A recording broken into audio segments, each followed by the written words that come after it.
بسم اللہ الرحمن الرحیم۔ السلام علیکم اسٹوڈنٹس۔ جی بیٹا، کل ہم نے پڑھا تھا خط طلب کے اوپر جو حرکت ہے، یعنی کہ چینج ان کوانٹٹی ڈیمانڈڈ، کہ مقدار طلب میں تبدیلی جب واقع ہوتی ہے تو ہم کس طرح سے وہ کیوں کر واقع ہوتی ہے اور ہم کس طرح سے وہ جو تبدیلی وہ شو کرتے ہیں۔ تو مقدار طلب میں جو تبدیلی واقع ہوتی ہے وہ قیمت کی وجہ سے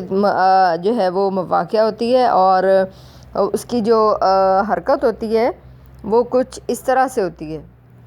ایسے، یعنی کہ پرائس اگر پہلے پی ہے اور ہم کوانٹٹی کیو لے رہے ہیں، تو اب پرائس اگر کم ہو گئی ہے تو کوانٹٹی ہم پہلے سے زیادہ خریدنے کی استطاعت رکھتے ہیں اب، ٹھیک ہے۔ یہ ہمارے پاس یہ دیکھیں، پرائس پہلے سے نیچے آ گئی ہے، کوانٹٹی ایکسپینڈ کر گئی ہے، تو ہماری کوانٹٹی ڈیمانڈڈ اس پوائنٹ سے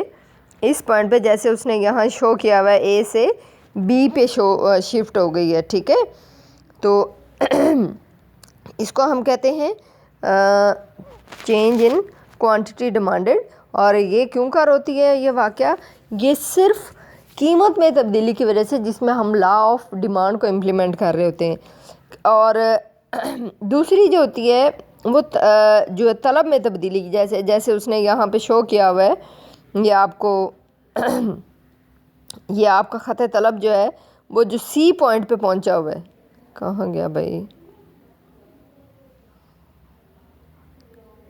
یہ والا، یہ آپ کا خط طلب سی پوائنٹ پہ جو اس پوائنٹ پہ پہنچا ہوا ہے، یہ کیوں ہے؟ یہ مقدار طلب میں تبدیلی نہیں ہے، بلکہ یہ کیا ہے؟ یہ طلب میں تبدیلی ہے، ٹھیک ہے۔ یہ طلب چینج ان ڈیمانڈ ہے، اور جب ہم یہ طلب میں تبدیلی ہے، اور جو ہم اسی خط طلب پر اے سے بی پر آئیں گے، وہ ہمارے پاس ہم تبدیلی کو کہتے ہیں مقدار طلب میں تبدیلی۔ وہ پرائس کی وجہ سے چینج ہوتی ہے، اور یہ جو طلب میں تبدیلی واقع ہوگی، یہ اگر آپ کو یاد ہو، میں نے آپ کو کل بتایا تھا کہ ہمارا جو قانون طلب ہے، وہ اس کی ڈیفینیشن ہی یہ ہے کہ دیگر حالات بدستور رہیں، اور یعنی کہ ان میں کوئی تبدیلی واقع نہ ہو۔ قیمت میں اضافہ سے طلب سکڑ جاتی ہے، اور قیمت میں کمی سے طلب پھیل جاتی ہے۔ تو یہ جو ہمارا ریلیشن شپ ہے، یہ جو پرائس میں کمی اور بیشی سے ریلیٹڈ ہے، کہ یعنی کہ پرائس کے بڑھنے سے ہماری جو طلب ہے وہ کم ہو گئی ہے، اور پرائس کے کم ہونے سے ہماری طلب نے بڑھ جانا ہے، پھیل جانا ہے۔ تو یہ ریلیشن شپ پرائس میں چینجز جو ہیں وہ اسی خط طلب پر، اس کو ہم کہتے ہیں چینج ان کوانٹٹی ڈیمانڈڈ۔ اور اگر ہمارے جو ادر فیکٹرز ہیں، جو آپ فرض کر رہی ہیں کہ ان میں کوئی تبدیلی واقع نہیں ہو رہی، اگر ان میں کوئی تبدیلی واقع ہوتی ہے، جو آپ کے مفروضات ہیں، یعنی کہ آمدنی میں تبدیلی ہے، ٹیسٹ میں تبدیلی ہے، فیشن میں تبدیلی ہے، یا کسی بھی طرح کی اور ملکی حالات میں، یا کوئی بھی جو ہم مفروضہ ہم نے فرض کیا ہے، اگر ان میں سے کہیں پر کوئی تبدیلی واقع ہوئی ہے، تو اس تبدیلی کے نتیجے میں ہماری طلب میں تبدیلی آئے گی، مقدار طلب میں تبدیلی واقع نہیں ہوگی۔ اور یہ جو ہماری طلب میں تبدیلی ہوگی، اس سے ہماری جو موومنٹ ہے وہ ہماری یہ خط طلب ہی اوپر یا نیچے چلا جائے گا۔ اب یہ اوپر کب جاتا ہے اور نیچے کب آتا ہے، اس کو ہم تفصیلاً پڑھیں گے، اور آپ کو اندازہ ہوگا کہ ہاں جی کس طرح سے اس نے جو ہے طلب بڑھتی کیوں ہے اور کم کیوں ہوتی ہے۔ یہ طلب کے بڑھنے کی ہم بات کرتے ہیں، اور اس کو ہم آپ کو بتاتے ہیں کہ کس طرح سے یہ، ہاں جی یہاں آپ دیکھیں ہمارے پاس ایک چھوٹا سا گوشوارہ دیا ہوا ہے، اس میں آپ دیکھیں کہ ہمارے پاس قیمت تھی 25، اور اس پر ہمارے پاس جو طلب ہے وہ 2 ہے، اور جب قیمت وہی ہے 25 ہے، لیکن طلب آپ کی 4 ہو گئی ہے، ٹھیک ہے۔ قیمت آپ کی 20 ہے، طلب بڑھ گئی ہے، لیکن ہمارے پاس یہ جو طلب ہے یہ 6 ہو گئی ہے۔ قیمت 15 ہوئی، طلب اور بڑھی، لیکن ہمارے پاس جو ہے آپ جو نئی طلب آئی ہے وہ اس پہ 8 یونٹ ہے۔ اس کو جب ہم نے گرافیکلی شو کیا تو یہ دیکھیں، یہ ہمارے پاس یہ والے انیشل خط طلب ہے، اور قیمت وہی کھڑی ہے۔ اسی خط قیمت پر ہم پہلے سے، اس قیمت پر ہم پہلے یہ مقدار طلب کر رہے تھے، اب ہم یہ کر رہے ہیں۔ اسی طرح سے ہماری یہ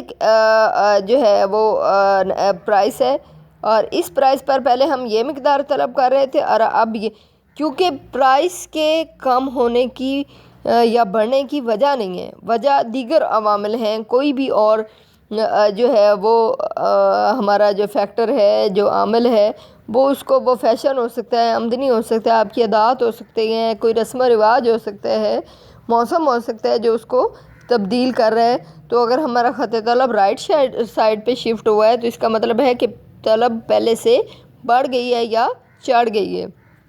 اور اسی طرح سے اگر ہم دیکھیں تو ہمارے پاس یہ ہمارا طلب کے کم ہونے کی صورت ہے، بلکہ اسی میں آپ دیکھیں کہ ہمارے پاس یہ جو قیمت میں اضافہ ہو گیا اس کے باوجود بھی ہماری طلب وہی ہے، ٹھیک ہے، حالانکہ قیمت میں اضافہ ہونے سے طلب آپ کی سکڑ جانی چاہیے تھی، لیکن چونکہ یہاں قیمت اثر انداز نہیں ہو رہی، آپ فرض کریں اس پہ موسم اثر انداز ہو رہا ہے تو وہ پرائس، وہ جو ہمارے پاس، اگر فرض کرو آپ ڈرائی فروٹ کی مثال لے لو، وہ مونگ پھلی ہے، وہ بادام ہے، وہ آپ اگر 2 مہینے پہلے دیکھیں تو وہ ہمارے لیے اتنے اٹریکٹیو نہیں تھے، ہم اس کو اس پرائس پر نارملی کبھی کوئی چیز بنانے کے لیے استعمال کر رہے تھے، لیکن اب موسم گرم آ گیا ہے، ہم اس کو مہنگے داموں خرید کر بھی اتنی ہی مقدار میں استعمال کر رہے ہیں، ہم نے اس کو کم نہیں کیا، تو اٹ مینس کہ پرائس اس پر اثر انداز نہیں ہو رہی بلکہ اس پہ اثر انداز موسم ہو رہا ہے، لہٰذا وہ پرائس بڑھنے کے باوجود بھی آپ کی طلب کی مقدار، یہ دیکھیں یہاں پر آپ کی پرائس یہ تھی تو بھی مقدار یہ تھی، اور پرائس یہ آ گئی ہے تو بھی آپ کی مقدار ہے جو طلب کی مقدار ہے وہ یہ ہے، ٹھیک ہے، پرائس آپ کی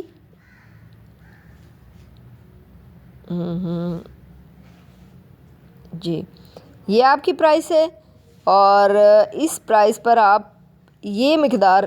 پہلے خرید رہے تھے، اب پرائس وہی ہے لیکن آپ کی مقدار جو ہے پرائس پہلے سے بڑھ گئی ہے، یہاں پر آ گئی ہے، لیکن جبکہ مقدار آپ کی وہی رہی ہے، یعنی کہ آپ کی پرائس جو ہے وہ طلب پر اثر انداز نہیں ہو رہی، پرائس بڑھنے کے باوجود بھی آپ اس کو اسی مقدار میں خرید رہے ہیں، تو اس کا مطلب ہے کہ کوئی اور فیکٹر آپ کی طلب کو تبدیل کر رہا ہے، یہ مقدار طلب تبدیل نہیں ہوئی بلکہ طلب تبدیل ہوئی ہے۔ اسی طرح سے ہم وضاحت کریں گے کہ طلب کے گرنے یا گھٹنے کی، کہ کس صورت میں وہ کم ہوتی ہے اور کس صورت میں وہ اضافہ ہوتا ہے۔ جس طرح ہم نے یہ طلب کے چڑھنے کا یا بڑھنے کا ہم نے ریلیشن شپ دیکھا، بالکل اسی طرح یاد دیکھیں قیمت وہی ہے جبکہ طلب میں پہلے سے کمی واقع ہو گئی ہے، تو ایسی صورت میں یہاں پر بھی دیکھیں قیمت ہمارے جو اس ریلیشن شپ کو بتا رہی ہے کہ یعنی قیمت یہاں پر اثر انداز نہیں ہو رہی بلکہ کوئی اور فیکٹر ہے جو اثر انداز ہو رہا ہے، اور طلب پہلے سے کم ہو گئی ہے، یعنی جیسے موسم چینج ہوتا ہے تو بعض کا چیز اسی موسم پر اسی قیمت پر مل رہی ہوتی ہے لیکن ہم آٹومیٹکلی اس چیز کی خریداری کو کم کر دیتے ہیں، ہمارے لیے وہ پرائس اٹریکٹیو ہی نہیں رہ جاتی، تو ایسی صورت میں طلب وہ ہے جو ہے اس کا خط جو ہے وہ بائیں طرف شفٹ ہو جائے گا۔ جی دوسری صورت یہ ہے کہ جناب آپ کی پرائس کم ہو گئی ہے، اس کے باوجود بھی آپ جو ہے وہ اپنی جو مقدار طلب ہے، یہ دیکھیں پرائس آپ کی یہ تھی اور آپ مقدار طلب کر رہے تھے، پرائس کم ہو گئی ہے، اس کے باوجود بھی آپ وہی پرائس جو مقدار ہے وہ طلب کر رہے ہیں، اٹ مینس کہ آپ کی قیمت یہاں اثر انداز نہیں ہو رہی، کوئی اور فیکٹر اثر انداز ہو رہا ہے، اور قیمت کے کم ہونے کے باوجود بھی طلب کی مقدار متاثر نہیں ہو رہی۔ جی بیٹا جی طلب کی مقدار کو متاثر کرنے والے اسباب کون کون سے؟ جی شے کی اپنی قیمت بھی متاثر کرتی ہے، اور صارفین کی آمدنی بھی متاثر ہوتی ہے، اگر ہمارا انکم لیول بڑھ جائے تو ہم اس سے بھی مہنگی چیزیں بھی خرید لیتے ہیں، آمدنی کم ہو جائے تو ہم بعض کا سستی چیزیں بھی نہیں خرید پاتے، صارفین کی تعداد بھی میٹر کرتی ہے، کہ اگر وہ اسی چیز کو وہ دکاندار کے پاس کم گاہک آ رہے ہیں تو وہ ایک خاص قیمت پر چیز دینے کو تیار ہوتا ہے، اور اگر ایک دم سے خریدنے والے بہت زیادہ آ گئے ہیں تو وہ بعض کا قیمت بڑھا بھی دیتا ہے۔ جی اس کے علاوہ ہماری رسم و رواج اثر انداز ہوتی ہیں، جیسے رمضان شریف کا مہینہ آتا ہے تو ہم خریداری فروٹس وغیرہ کی یا کپڑوں وغیرہ کی بچوں نے عید پہ بنانے ہم ایک دم سے بڑھا دیتے ہیں، وہ مہنگی بھی مل رہی ہوں پھر بھی ہم خریدنے کو تیار ہوتے ہیں، متبادل اشیاء کی قیمتیں بھی اثر انداز ہوتی ہیں، موسمی حالات بھی اثر انداز ہوتے ہیں، کاروباری حالات بھی اثر انداز ہوں گے کہ ملک کے اندر کس قسم کا کاروباری ماحول چل رہا ہے، لوگوں کی ذہنی کیفیت بھی اثر انداز ہوتی ہے جی۔ اور تقسیم دولت یعنی کہ ملک کے اندر جو ٹیکسز وغیرہ کا جو سسٹم ہے کہ لوگوں وہ کس قسم کا ہے، یا معاشرے کے اندر جو ہماری حکومت کی معاشی پالیسیز ہیں وہ عام آدمی تک پہنچ رہی ہیں یا وہ محروم ہی بیٹھا ہے۔ اگر تقسیم دولت کا جو ہے ایشو ہو تو بھی اس سے ہمارے طلب کے جو پیٹرنز ہیں وہ ڈسٹرب ہوتے ہیں۔ بچت میں تبدیلی بھی، اگر لوگوں کا رجحان ایسا ہو کہ وہ بچت زیادہ کریں گے اور خرچ تھوڑا کریں گے تو بھی ہماری طلب متاثر ہوگی، اور اگر خرچ زیادہ کرنا چاہتے ہیں اور بچت تھوڑی کرنا چاہتے ہیں تو بھی ہماری طلب میں کا پیٹرن ڈیفرنٹ ہوتا ہے۔ اس کے بعد ہمارے پاس ٹاپک ہے جناب لچک، اس کو آپ نے تھوڑا سا میرا بیٹا گو تھرو کرنا ہے۔ لچک ایکچولی ہوتی ہے کہ ہم کسی چیز کی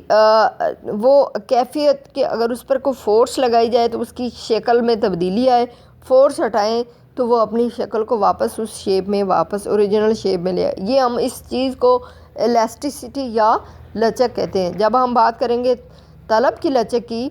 تو اس میں ہم دیکھیں گے انہی تغیرات یعنی کہ قیمت کی وجہ کے کم یا زیادہ ہونے سے طلب میں کیا تبدیلی آتی ہے، آمدنی کے کم یا زیادہ ہونے سے، یا کسی متبادل یا کسی بھی فیکٹر کو ہم لے کر اگر اس کا طلب پہ اثر ہونا جو ہے وہ میئر کرنا چاہتے ہیں تو اس ٹرینڈ کو ہم لچک کا نام دیتے ہیں۔ یہ ہم انشاءاللہ کل پڑھیں گے، آپ اس کو تھوڑا سا گو تھرو کیجیے گا۔ اوکے جی، اللہ حافظ۔